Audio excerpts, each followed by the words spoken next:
हम 9 बहनों का एक सबसे छोटा और लाडला भाई था। एक दिन वो गली में खेल रहा था कि अचानक उसे कोई अगवा करके ले गया। मेरे घर का हाल बहुत बुरा हो गया और मेरी माँ पागल हो गई। फिर 14 साल बीत गए, मेरी शादी हो गई और मेरे पति के चाचा का एक बेटा था और वो बहुत ही स्मार्ट था। उसे मेरी छोटी बहन पसंद आ गई। कहने लगा वो मेरी बहन से शादी करेगा। एक दिन मैंने उस लड़के की पीठ पर एक निशान देखा तो मेरी सांस रुक गई, क्योंकि वो तो हम 9 बहनें थे और एक सबसे छोटा भाई था। वो हमारा बहुत लाडला था। हम सब बहनें उसको बहुत प्यार करते थे। एक दिन अचानक हमारा भाई अगवा हो गया। हमारे घर का हाल बहुत बुरा था। माँ की हालत बहुत ख़राब थी। हम सब पर क़यामत टूट पड़ी थी। पापा का ट्रांसफ़र हो गया और हम वो शहर छोड़कर चले गए। फिर मेरी शादी हो गई। जिस घर में शादी हुई वहाँ एक बहुत स्मार्ट लड़का था, जो मेरे पति के चाचा का इकलौता बेटा था। उसको मेरी सबसे छोटी बहन पसंद आ गई। कहने लगा मैं उसी से शादी करूँगा। लेकिन जब मैंने उस लड़के की पीठ पर एक निशान देखा तो मैं हैरान रह गई। वही आंखें, वही नैन नक्श, वही रंग रूप। मेरी आंखों के सामने मेरे छोटे भाई का नक्शा घूम गया था। मेरे सामने उस वक्त मेरे पति के चाचा का बेटा था।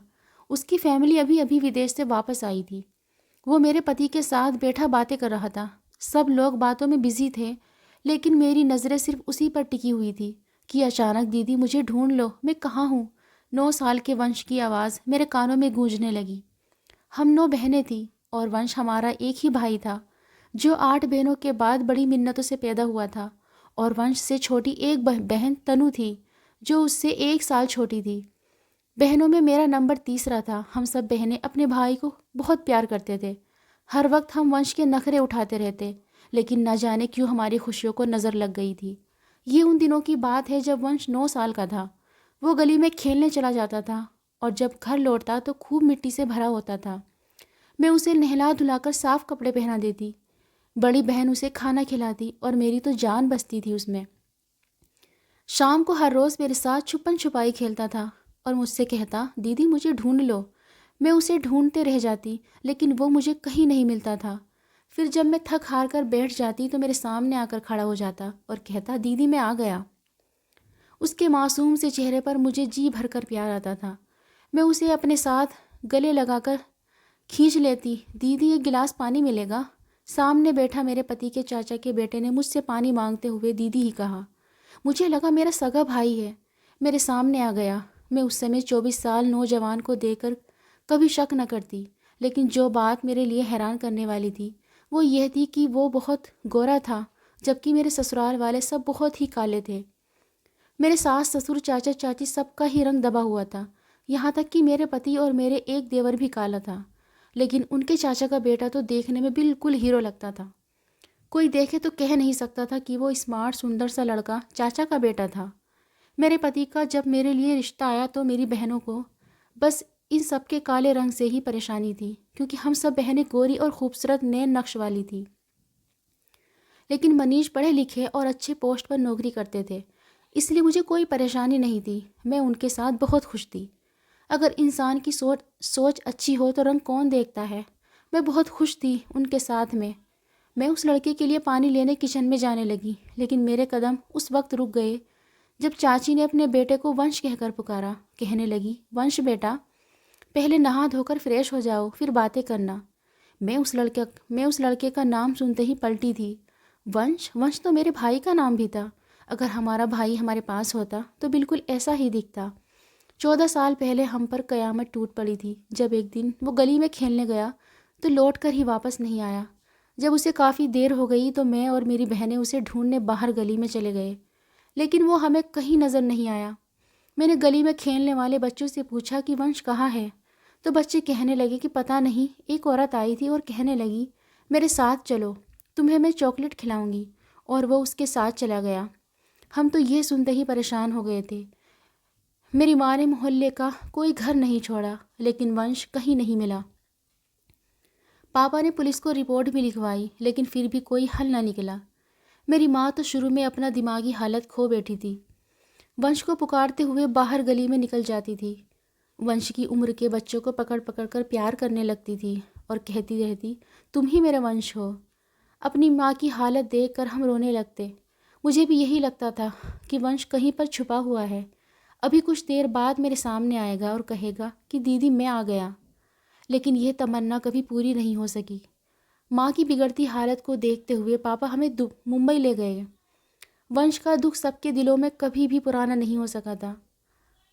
हम हर साल यही सोचते कि अब वो इतने साल का हो चुका होगा, ऐसा दिखता होगा। मुझे तो लगता था कि वह एक दिन दरवाज़ा खटखटाएगा और जब मैं दरवाज़ा खोलूँगी तो मेरा भाई मेरे सामने खड़ा होगा और कहेगा दीदी देखो मैं आ गया हूँ।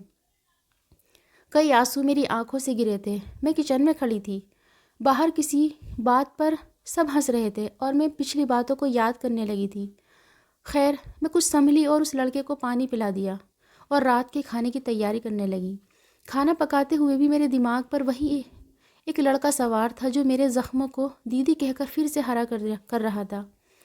मुझे अपने भाई की याद नए सिरे से आने लगी थी। जब भी बाहर से खेल कर आता तो मेरे गले में बाहें डाल देता और कहता मशरूम बनाओ ना दीदी, वो बहुत अच्छी लगती है। मैं कढ़ाई में मशरूम डालते हुए अपने आंसुओं को रोक नहीं पाई थी। खाने के समय भी मेरी नज़रें इस लड़के को देखती रही। मेरा भाई वंश भी आज होता तो 24 साल का ही होता। दीदी आपने मशरूम बहुत मज़े की बनाई है। मैं जितना मशरूम का शौकीन हूँ मम्मी को बिल्कुल भी नहीं आती है। उसका खाने का अंदाज तक वंश जैसा था। खाते हुए बोलते जा रहा था। मैं बस उसे ही देख रही थी। अपने अंदर भाई को वर्षों से ना देखने की हसरत को पूरा कर रही थी। मेरा दिल चाह रहा था कि वो कह दे दीदी मैं तुम्हारा ही भाई हूँ, तो मैं उसे सीने से लगा लेती, उसका माथा चूमती, रात भर बैठकर उससे बातें करती। हमारे तो दिन ठीक से शौक में पूरे भी नहीं हुए थे। ना मालूम वो औरत हमारा भाई हमसे छीन कर कहाँ ले गई थी। हमारा दिल दुखता, हम जी भरकर उस औरत को बद्दुआएं देते थे। कैसे कोई किसी के जिगर के टुकड़े को चुरा कर ले जाते हैं लोग। क्यों नहीं सोचते कि उनके घर वालों पर कयामत टूटी होगी। मुझे याद आने लगा जब हम मुंबई में शिफ्ट हुए थे। माँ काफ़ी शांत हो गई थी, जान गई थी कि वंश हमें कभी नहीं मिल सकता और चुप चुप कर रोने लगती थी। उनकी आंखें भीगी रहती। हमने उसके बाद अपनी माँ को कभी मुस्कुराते नहीं देखा था, ना ही बात करते देखा। बड़ी दीदी की शादी के बाद जब दीदी के घर बेटा पैदा हुआ तो माँ की खुशी देखने वाली थी। कहने लगी मेरा वंश वापस आ गया है। वो दीदी के बेटे को बहुत प्यार करती थी। अजीब इत्तेफाक ये था कि हम बहनों के घर बेटे ही हुए थे। मेरी शादी को 7 साल बीत गए थे और मेरा भी 5 साल का बेटा था। हम सब बहनों की शादियाँ हो चुकी थी। अब बस सबसे छोटी बहन तनु ही बची थी। एक दिन मेरे बेटे को बुखार था। मेरे पति अभी काम से वापस नहीं लौटे थे और घर पर वंश के अलावा कोई दूसरा आदमी नहीं था। डॉक्टर का क्लिनिक भी काफ़ी दूर था। जब मैंने अपनी सास से कहा कि बेटे को बहुत तेज़ बुखार है, मुझे इससे डॉक्टर के पास ले जाना है, मेरी सास ने वंश से कह दिया कि वो मुझे अपने साथ ले जाएगा। मैं उसके साथ अपने बेटे को डॉक्टर के पास ले गई। वो डॉक्टर मेरी ससुराल की फैमिली डॉक्टर थी। हम सबको जानती थी। पहली बार मेरे साथ वंश को देखकर मुस्कुराकर कहने लगी कि आपके भाई की शक्ल आपसे बहुत मिलती है। ये सुनकर मेरी नज़रें फ़ौरन वंश के चेहरे पर जा पहुंची। वो भी मुस्कुरा रहा था। कहने लगा जी हाँ, भाई बहन ही तो है। उसने शायद यह बात मजाक में कही थी, लेकिन मेरा दिल तो इस बात की गवाही दे रहा था कि तुम ही मेरे भाई हो।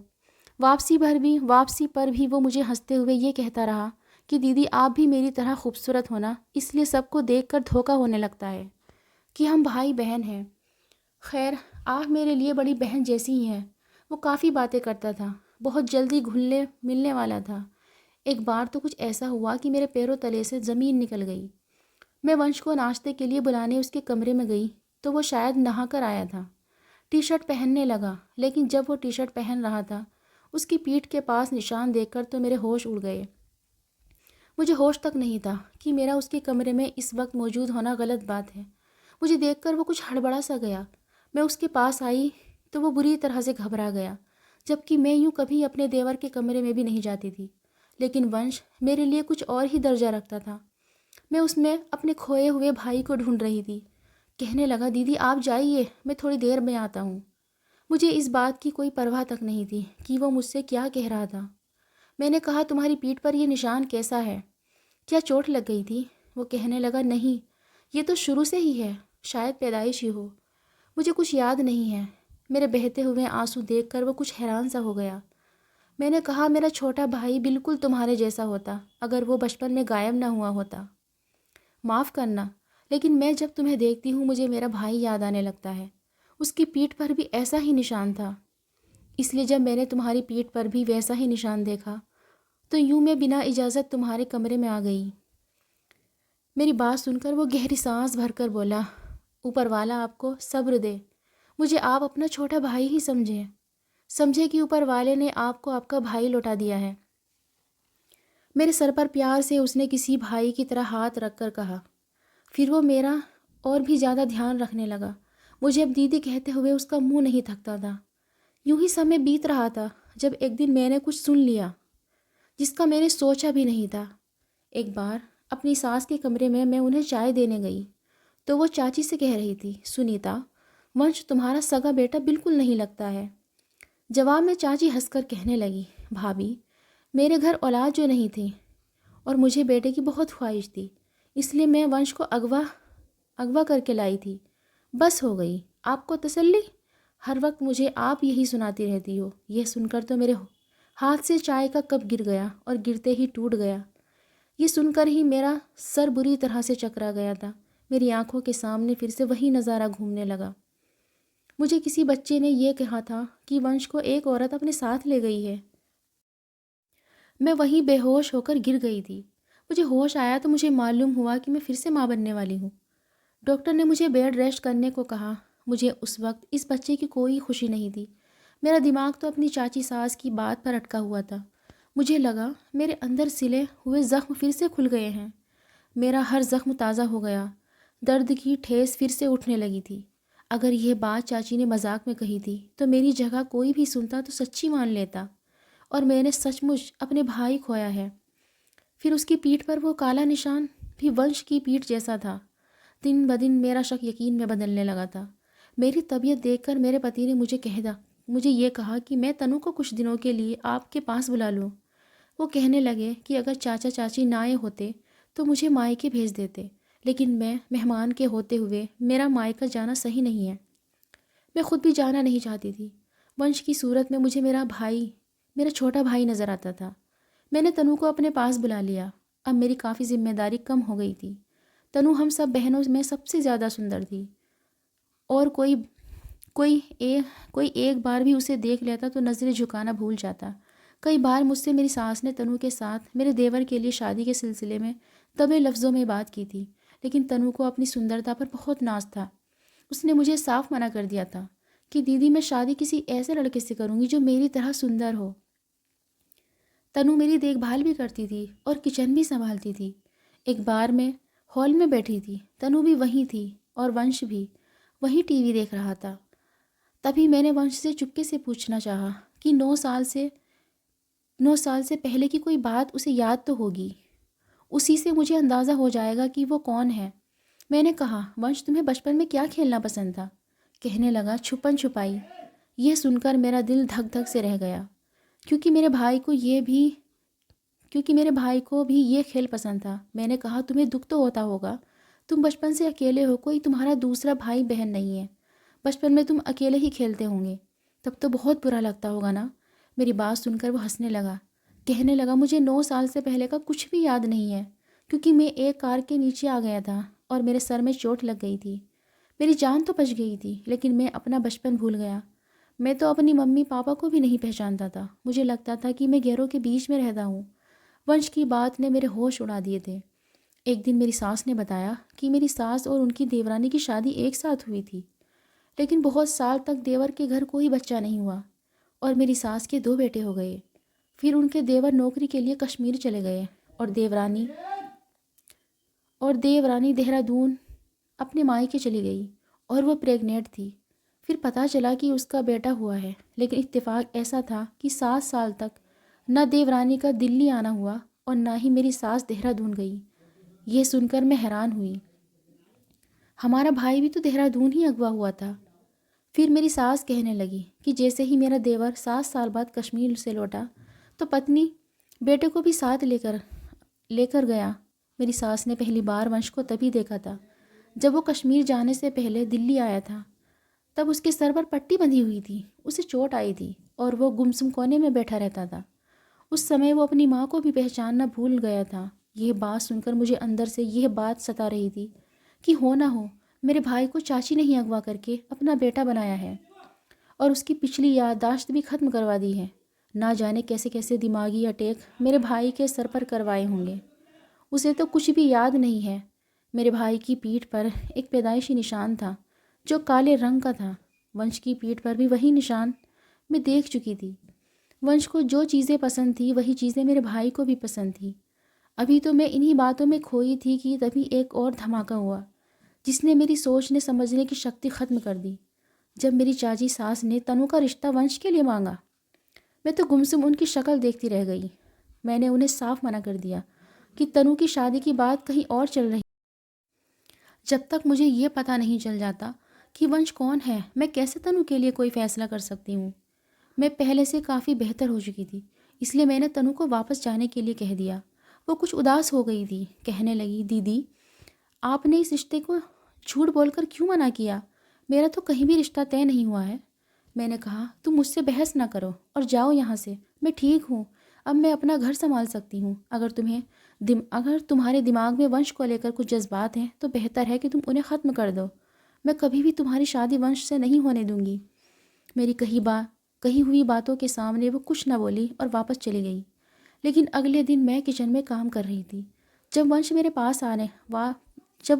पास आ गया, कहने लगा, दीदी आपने मना क्यों किया है? मैं तनु को पसंद करने लगा हूँ और वो भी मुझे पसंद करती है और मैं ये भी जानता हूँ कि उसका रिश्ता कहीं तय नहीं हुआ है। मुझ में ऐसी कौन सी खराबी देख ली आपने जो आपने मना कर दी? आपने तो मुझे हमेशा अपने भाई की तरह ही समझा है और मैं भी आपको अपनी दीदी की तरह ही समझता हूँ। मुझे तो लगा था कि ये खबर सुनकर आप खुश हो जाओगी, हमारी मदद करोगी। भला मैं इसके सवाल का क्या जवाब देती? मैंने उससे कह दिया कि मुझे तुम्हारे बारे में शक है। तुम चाचा के सगे बेटे नहीं लगते। न जाने तुम कौन हो, किस परिवार से हो। मैं कैसे तुम्हें अपनी सगी बहन दे दूँ? जाकर पहले आईने में देखो, तुम कहाँ से चाचा चाची के बेटे लग। मैं कड़क लहजे में वंश से कहा। मुझे नहीं मालूम था कि चाची किचन से बाहर खड़ी मेरी बात सुन रही होगी। वो अंदर चली आई और कहने लगी, तुम्हें अपनी बहन का रिश्ता नहीं देना तो मत दो, लेकिन तुम मेरे बेटे को क्यों भड़का रही हो?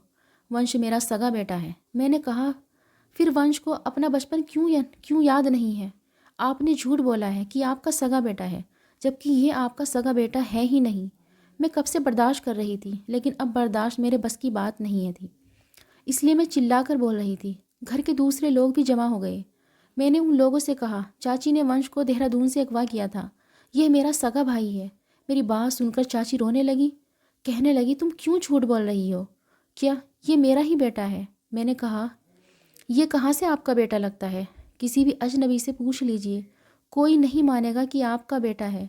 हाँ, लेकिन अगर मुझे कोई वंश के साथ देखे तो सब इसे मेरा सगा भाई समझेंगे। मैंने कहा, अगर चाची सच्ची है तो वंश को क्यों अपना बचपन याद नहीं है? उन्होंने झूठ बोला है सबसे और मेरे भाई को अगवा करके। न जाने कौन सी बिजली के झटके इसके दिमाग पर लगवाए हैं कि इसे बचपन की कोई बात याद नहीं है।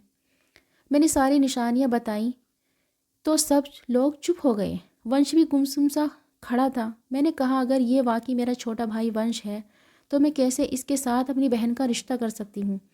अब सबकी भारी नज़रें चाची पर थी। मेरे पति ने कहा कि हम वंश का डीएनए टेस्ट करवाएंगे, लेकिन यह बात सुनते ही चाची गुस्से में आ गई। कहने लगी, नहीं, ये मेरा ही बेटा है। मैंने बड़ी मुश्किल से इसे हासिल किया है। मैं इसे वापस देहरादून ले जाऊंगी। मुझे यहाँ नहीं रहना है। ये कहते हुए वो वंश के सीने से लग गई। उनकी अजीब सी हरकतें सबकी नज़रों में उन्हें और भी मुजरिम बना गई थी। लेकिन अगले कुछ दिनों बाद ही एक डीएनए टेस्ट की रिपोर्ट मेरे सामने पड़ी थी। वंश चाचा चाची का बेटा नहीं था। मेरे पापा की रिपोर्ट भी मेरे पति ने दी थी। वो मेरा ही वंश था, मेरा भाई। मेरा दिल उसे देखकर झूठी गवाही नहीं दे रहा था। उस समय मेरे घर वाले भी वहीं पर थे। हम सब माँ बाप और बहनों की नज़रें वंश पर थी। 14 साल बाद हमारा भाई हमारे सामने था। हम सबकी आंखों से आंसू बह रहे थे। वो वंश भी रहा था। सबसे पहले वो मेरी माँ के गले लगकर फूट फूट कर रोने लगा। मेरी माँ का ये हाल था कि वो पागलों की तरह वंश को प्यार कर रही थी। कभी सीने से लगा लेती, कभी चूमने लगती। वो हिचकियों से रो रही थी। मेरे पापा की आंखों से भी आंसू बह रहे थे। वंश सबसे मिलकर फिर तनु के पास खड़ा हो गया। कहने लगा, ऊपर वाला जो करता है अच्छा करता है। अगर मैं सच्चाई जाने बिना तनु से शादी कर लेता तो हम सब शायद एक दूसरे से नज़रें कभी ना मिला पाते। तनु भी आंसू बहा रही थी। उसने तनु के सर पर हाथ रखा, फिर मेरे पास आया। कहने लगा, दीदी मैं आपका एहसान तो कभी नहीं भूल सकता। मैं उसके साथ लगकर रोने लगी। वो मुझे चुप करने लगा। चाची नज़रें झुकाए बैठी थी। मैंने उनसे कहा कि सच बताइए चाची। कहने लगी कि जिस मोहल्ले में हम रहते थे वहाँ उनकी दोस्त भी रहती थी। वो अक्सर उनसे मिलने आती थी। वो सच में प्रेग्नेंट हुई थी और उनका बेटा भी हुआ था, लेकिन 5 साल की उम्र का होकर वो मर गया। लेकिन ये बात उन्होंने सबसे छुपा ली।